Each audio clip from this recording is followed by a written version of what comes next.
இயேசு உங்களை நேசிக்கிறார். பிரியமானவர்களே, இந்த நாளில் ஆண்டவர் நம்மளோடு பேசும்படியாய் வேதத்திலிருந்து 2 வசனங்களை கூட வாசித்து ஆண்டவர் நமக்கு கற்றுக்கொள்ளக்கூடிய, நாம் அறிந்து கொள்ளக்கூடிய காரியத்தை பார்ப்போம். அது யோவான் புஸ்தகம் 6வது அதிகாரம் 16, 17, 18 வசனம் இப்படியாச்சும். சாயங்காலமான போது அவருடைய சீசர்கள் கடற்கரைக்கு போய் படவில் ஏறி கடலின் அக்கறையுள்ள கப்பர்நகூமுக்கு நேராய் போனார்கள்.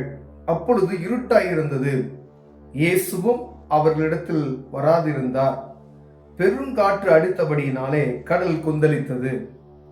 அவர்கள் ஏறக்குறைய 3-4 மைல் தூரம் தண்டு வலித்து போன பொழுது இயேசு கடலின் மேல் நடந்து படகுக்கு சமீபமாய் வருகிறதை கண்டு பயந்தார்கள். பிரியமானவர்களே, சாயங்காலமான போது அவருடைய சீசர்கள் கடற்கரைக்கு போனாங்க. அங்கு கப்பர்நகூமுக்கு போகும்படியாய் ஒரு போட்ல ஏறி அவர்கள் இந்த இருட்டாயிருந்தபடினால் அவங்க கடந்து போகிறார்கள். அப்பொழுது பெரும் காற்று உண்டாகிறது, கடல் கொந்தளிக்கிறது. பயம் சூழ்ந்த நிலையில் 4-5 மைல் தூரம் தண்டு வலிக்கிறார்கள், மிகவும் கடினப்பட்டு. அப்பொழுது ஆண்டவராகிய இயேசு கிறிஸ்து இவர்கள் படுகிற பாடை பார்த்து கடலின் மேல் நடந்து வருகிற ஒரு உண்மை சம்பவத்தை வேதம் எழுதி வைத்திருக்கிற. பிரியம், அநேக காரியங்களை நாம் சொல்லுவோம். கடல்ல பார்த்தீங்கன்னா கப்பலை அநேக காட்சி அளித்தாங்க, மாதா காட்சி கழிச்சாங்க அப்படின்னு சொல்லுவாங்க. இப்படி கப்பல் கரை சேர்ந்துருச்சு இப்படிலாம் நம்ம கடற்கரையில கேள்விப்பட்டிருப்போம். ஆனா எழுத்துப்பூர்வமாய் 2025 வருஷங்களுக்கு நம்ம இந்திய தேசத்துக்கு வந்த சீசர்கள் ஒருவராகிய தோமாவும் கூட இருந்த அந்த படவில் நடுக்கடலில் ஆண்டவர் நடக்கிறதை இதில் எழுதப்பட்டிருக்கிறது. பிரியமானவர்களே, காற்று கொந்தளிக்கிறது, கடல் பயம் சூழ்ந்த ஒரு நிலை. ஆனால் அந்த நேரத்துல சீசர்களுக்கு ஆண்டவர் உதவி, அவர்கள் படுகிற பாடுகளை பார்க்கிறார், அவர்களுடைய வேதனைகளை அறிகிறார். 4 மைல் தூரம் அவர்கள் தண்டு வலித்து போகக்கூடிய ஒரு காட்சியை எழுதியிருக்கிறது. ஆனால் இயேசு அவர்கள் நடுவே கடலில் நடந்து வருகிறதை கண்டு அவர்கள் ஆவேசம் என்று பயப்படுகிறார்கள். பிரியமான, ஆனா ஆண்டவர் சொல், பயப்படாதீங்க, நான் தான் அப்படின்னு சொல்றார். அவரை ஏற்றுக்கொள்ள அவர்கள் மனதாய் இருந்த பொழுது அவரை நோக்கி, நான் தான், பயப்படாதீர்கள் என்றார். அப்பொழுது அவரை படவில் ஏற்றுக்கொள்ள மனதாய் இருந்தார்கள். உடனே படகு என்ன செஞ்சா, அவர்கள் போகிற கரையை கிட்டி சேர்ந்தது. அவங்கள போட்ல ஏற்றி கூட்டிட்டு போலாம் அப்படின்றாங்க. ஆனா ஆண்டவர் பாருங்க, அந்த அற்புதம். ஒண்ணு, கடலின் மேல் நடந்து வருகிறார்.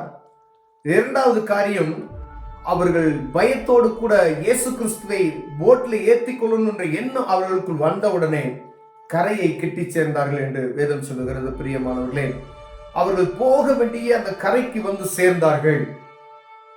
பாருங்க, எவ்வளவு ஒரு பயங்கரமான ஒரு அற்புதத்தை நாம் சாதாரண முறையில அநேகம் பேர் அந்த வசனத்தை நம்ம வாசித்துட்டு போயிடுறோம். அவருடைய பிள்ளைகள் பரிதவிக்கும் பொழுது அவர் பார்த்து சும்மா இருக்கிறவர் அல்ல. வானத்தையும் பூமியும் உண்டாக்கின சர்வ வல்லமையுள்ள தெய்வத்தை நாம் ஆராதிக்கிறோம். கடல்ல நீங்க மீன் பிடிக்க போறீங்க, போட்ல ஒரு சின்ன ப்ராப்ளம், பயமான சூழ்நிலைகள், காற்று பயங்கரமா வீசுகிறது, கொந்தளிக்கிறது. யாரை நோக்கி பார்க்க, நம்முடைய எண்ணங்கள் எங்க இருக்கிறது? நம்ம உடல் பலத்தை நோக்கி இருக்கிறதா? நம்மை படைத்தவரை நோக்கி இருக்கிறதா? எத்தனை தடவை நமக்கு ஆபத்து வரும் பொழுது அவரை நோக்கி பார்த்தோம் என்பதை பார்க்கும்படி ஆண்டவர் உங்களோடும் என்னோடு பேசுகிறார். பிரியமானவர்களே, வாழ்க்கை என்னக்கூடிய படகுல எவ்வளவோ புயல் வருகிறது, பயங்கரமான புயல் காற்று வீசுகிறது, பயம் நிறைந்த ஒரு சூழ்நிலை, கொந்தளிக்கிறது, காற்று கடல்ல கொந்தளிக்கிறது போல ஒவ்வொரு மனுஷனுடைய வாழ்க்கையிலும் கடல் கொந்தளிக்கிறது போல பல பிரச்சனைகள் வருகிறது. ஆனா இயேசு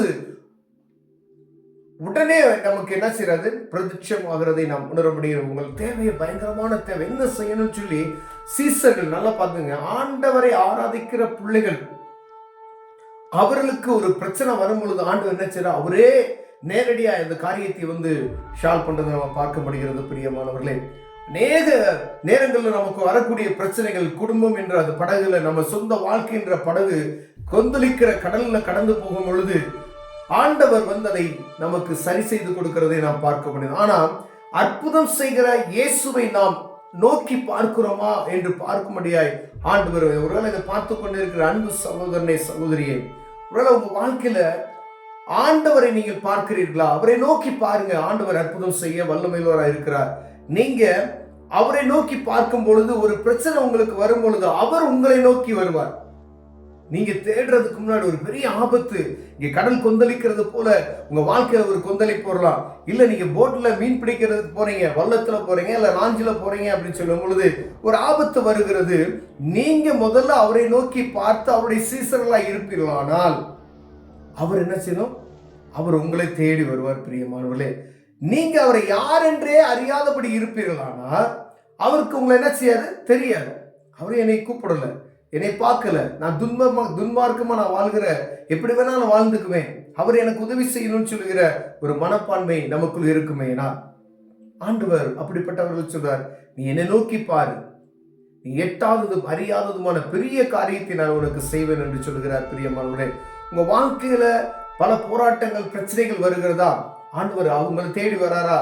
இல்ல நீங்க அவரை தேடுகிறீங்களா அப்படின்னு சொல்லி பார்க்க முடிய போறோம். நீங்க அவரை தேடும் பொழுது, உங்களுக்கு ஒரு பிரச்சனை வரும் பொழுது அவர் உங்களை தேடி வருவார். பிரியமானவர்களே, அங்க வேதம் சொல்லப்படுகிறது, காற்று கடலும் கொந்தளிக்கிறது, அவர்கள் பயந்த சூழ்நிலை இருக்கிறார்கள், பயங்கர பாடுகள் படுகிறதை அவர் பார்க்கிறார். அவர் கடல்ல நடந்து வரக்கூடிய ஒரு காரியத்தை எழுதி வைக்கப்பட்டிருக்கு. அவரை பார்த்ததுமே அவர்கள் பயப்படுகிறார்கள், என்ன கடல்ல நடந்து வராரு அப்படின்னு சொல்லி பாருங்க. உடனே அவர்கள் ஏற்றுக்கொள்ள மனது உள்ளவுடன், அந்த இருதயத்துல தோன்றின உடனே அந்த கரையை எட்டினார்கள். அந்த ஆபத்து அவர்களை விட்டு போனது. அவரை ஏற்றுக்கொள்ள மனதா, இயேசுவை ஏற்றுக்கொள்ள இருதயத்துல ஒரு மனது உண்டான உடனே உங்க பாரம் வெளியே போய்விடும். பிரியமானவர்களே, உங்க கஷ்டங்கள் வெளியே போய்விடும். உங்களுக்கு காணப்படுகிற அந்த கொந்தளிப்பான காரியங்கள், பயப்படக்கூடிய ஒரு காரியங்கள் உடனே வெளியே போய்விடும். அப்படியானால் நீங்க அவரை ஏற்றுக்கொள்வதற்கு நீங்க மனதுள்ளவர்களாய் காணப்படுகிறீர்களா? பார்க்கிறோம், சொல்றாங்களே இயேசு கிறிஸ்து, இயேசு கிறிஸ்துன்னு சொல்றாங்க. நம்ம இயேசு கிறிஸ்துவை என்னைக்காவது பார்க்கணுன்ற எண்ணம் வந்திருக்கிறதா? அவரை நோக்கி பார்க்கணுன்ற காரியம் வந்திருக்கிறதா? அவரை நோக்கி நம்ம முறையிடணும்னு சொல்லுகிற ஏதாவது ஒரு காரியம் நமக்குள் வந்திருக்கிறதா? அநேக பாடுகள் வருகிற மனிதனை நோக்கி பார்க்கிறோம்.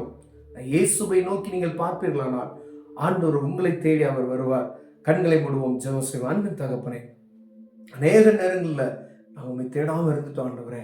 இந்த இடத்துல சீசர்களுக்கு ஆண்டவரை உண்மை நோக்கி பார்க்கிறாங்க. அவர்களை நோக்கி நீ கடந்து சென்றீர்கள் ஆண்டவரே. புயல் காற்று வந்தது ஆண்டவரே, கடல் மேல் நடந்து ஆண்டவர் அவர் கரையை கிட்டி சேரும்படி அவர்களுக்கு பெரிய ஆபத்திலிருந்து விலக்கி போட்டீர் ஆண்டவரே. எங்க வாழ்க்கையின் படகுல அநேக போராட்டமான காரியங்கள் ஆண்டவரே, இப்படிப்பட்டதான காரியத்திலிருந்து விடுவித்துக் கொள்ள எங்க தேவன் எங்களுக்கு உம்மை நோக்கி பார்க்கிற இருதயத்தை எங்களுக்கு தாங்க. இயேசுவின் நாமத்தில் பிதாவே, ஆமென்.